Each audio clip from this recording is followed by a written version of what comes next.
দেশজুড়ে বাড়ছে আইএলটিএস পরীক্ষার্থীর সংখ্যা। বিদেশে উচ্চশিক্ষা কিংবা ক্যারিয়ার গড়ার স্বপ্ন পূরণে অনেকেই খুঁজছেন মানসম্মত প্রশিক্ষণ কেন্দ্র। আর সেই চাহিদা পূরণে এগিয়ে এসেছে রাজধানীর অন্যতম স্বনামধন্য আইএলটিএস প্রশিক্ষণ প্রতিষ্ঠান দ্য বেস্ট আইএলটিএস। এখানে রয়েছে অভিজ্ঞ ও দক্ষ trainer, live class, practice session এবং নিয়মিত মক টেস্টের সুব্যবস্থা।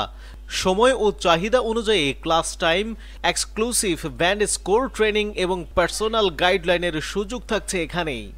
ইতোমধ্যে বহু শিক্ষার্থী দ্য বেস্ট আইএলটিএস থেকে কোর্স করে 7 থেকে 8 ব্যান্ড স্কোর অর্জন করেছেন এবং তাদের স্বপ্নের দেশে পাড়ি জমিয়েছেন। তাই দেরি না করে স্বপ্নের টিকিট নিশ্চিত করতে আজই যোগাযোগ করুন দ্য বেস্ট আইএলটিএস-এ। বেস্ট আইএলটিএস-এ আসার পেছনে কারণ হলো আমাদের এখানে হাতে কলমে আমাদের প্রবলেমগুলো সহজে ধরায় দেওয়া হয়। অ্যাকচুয়ালি আমার কাছে মনে হয়েছে ভাই আসলে খুব ফ্রেন্ডলি, উনি খুব ফাস্ট আগান না বা খুব স্লো আগান না। উনি অ্যাকচুয়ালি যখন সমস্যাগুলো থাকে ওই সমস্যাগুলো সলভ করার ট্রাই করেন, যতক্ষণ সমস্যা না সলভ হয় ততক্ষণ পর্যন্ত ওই একই জিনিস নিয়ে অ্যাকচুয়ালি উনি বোঝানোর ট্রাই করেন, বিরক্ত হন না কখনোই। এখান থেকে মূলত ইউরোপের যে সেনজেনভুক্ত কান্ট্রিগুলো আছে সেগুলা, তার পাশাপাশি চায়না, কোরিয়া, এছাড়াও কানাডা, ইউএসএ, ইউকে, তারপর হচ্ছে আপনার অস্ট্রেলিয়া, এগুলা কান্ট্রিতেও ভিসা প্রসেসিং করা হয়ে থাকে। এবং সব থেকে মজার বিষয় হলো 13টা কান্ট্রিতে কোনো রকম চার্জ ছাড়াই, সার্ভিস চার্জ ছাড়াই এখানে আপনারা ভিসা প্রসেসিং করতে পারবেন। আইএলটিএস এর পাশাপাশি জাপানিজ এবং জার্মান ল্যাঙ্গুয়েজ 2টা কোর্সই এখান থেকে করতে পারবেন। আমাদের দেশে যদি আমরা দেখি, আপনি এটা প্রত্যেকে জানেন, এটা ওপেন সিক্রেট, আমাদের দেশে 55% মানুষ বেকার, 55% যুব সমাজ বেকার। তারা এটা সেটা করছে, পেট চালাচ্ছে, ওটাকে আসলে প্রপার জব বা প্রপার বিজনেস বলা যায় না। হ্যাঁ, বাবার দোকান আছে, সেখানে সে মাঝে মধ্যে বসে, এটা কিন্তু আসলে ফুল টাইম জব না এদের, ঠিক আছে? তো এই যে একটা বড় সংখ্যক যুব সমাজ যারা বেকার, যারা হতাশায়, দেখা যাচ্ছে যে আমরা যেটা বলি টারজান ভিসা, ঠিক আছে, জীবনের ঝুঁকি নিয়ে তারা নৌপথে বা বিভিন্ন রকম আপনার হচ্ছে অবৈধভাবে বিভিন্ন দেশে চলে যাওয়ার চেষ্টা করছে ডেসপারেটলি। অনেকে কিন্তু এই যাত্রাপথে মারাও যাচ্ছে। তো একটা ভালো ইনস্টিটিউট যদি দেশে থাকে, যেখানে মানুষ বাহিরে কোন দেশে যাওয়া উচিত, কোন দেশে গেলে সে নিরাপদে তার নিজের দেশের জন্য আবার 2 পয়সা পাঠাতে পারবে, এই যে একটা গাইডলাইন, সেটা হোক ওয়ার্ক পারমিট, হোক আপনার স্টুডেন্ট ভিসা, এই জায়গাটার যেরকম আপনি দেখবেন যে প্রচুর ক্রাইসিস।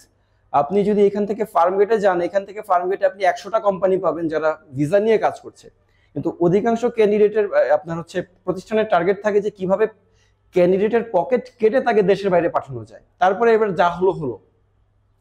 এখানে এখন পর্যন্ত আমি ওপেন চ্যালেঞ্জ করতে পারি, আমার যতজন স্টুডেন্ট বাইরে আছে তারা যদি কেউ কোনোদিন ক্লেম করে যে অসীম স্যার আমাদের কাছ থেকে 2 পয়সা বেশি নিয়ে বা ফাঁকি দিয়ে 2 টাকা আর্ন করে আমাদের দেশের বাইরে পাঠিয়েছে, আমরা ভুক্তভোগী, আমার মনে হয় না আমার এখন পর্যন্ত যে 80-90 জন বাইরে বা সর্বসাকুল্যে যে আপনার প্রায় 150 স্টুডেন্ট বাইরে, এই ক্লেম কেউ করবে না। যদি করে তাহলে আপনার এই কমেন্ট বক্সেই করবে, ঠিক আছে? আমরা চেষ্টা করি যদি চার্জ না নিয়ে কাউকে দেশের বাইরে পাঠানো যায় সেটা করতে। যেমন ধরেন আমরা প্রায় 12টা কান্ট্রিতে স্টুডেন্ট ভিসা প্রসেসিং করি, যেখানে ক্যান্ডিডেটের জন্য আমরা 1 পয়সা চার্জ করবো না। আর ইউনিভার্সিটি অলরেডি আমাদেরকে একটা ইনসেন্টিভ দেয়, তারপরে আবার যে এজেন্সিগুলো ধরেন স্টুডেন্টদের কাছ থেকে 1.5 লাখ 2 লাখ টাকা পকেট কাটে, এটা আসলে অমানবিক।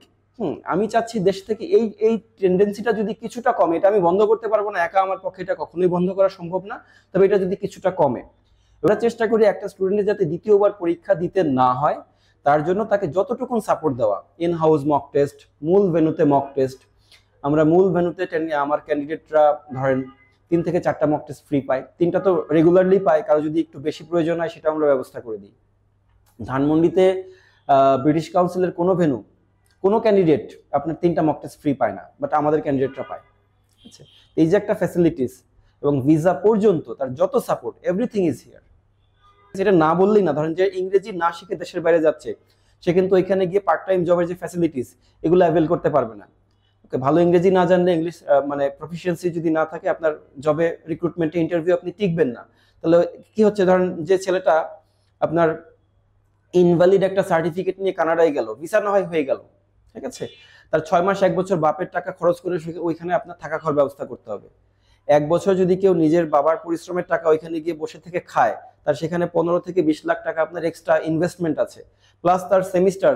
একজন স্টুডেন্ট যখন ইংরেজি না শিখে কানাডা, ইউএসএ, অস্ট্রেলিয়া এরকম বড় বড় কান্ট্রিগুলোতে যাচ্ছে, ভালো একটা ভালো ইউনিভার্সিটি অ্যাডমিশন নিচ্ছে, সে কিন্তু সেমিস্টার পাস করতে পারবে না।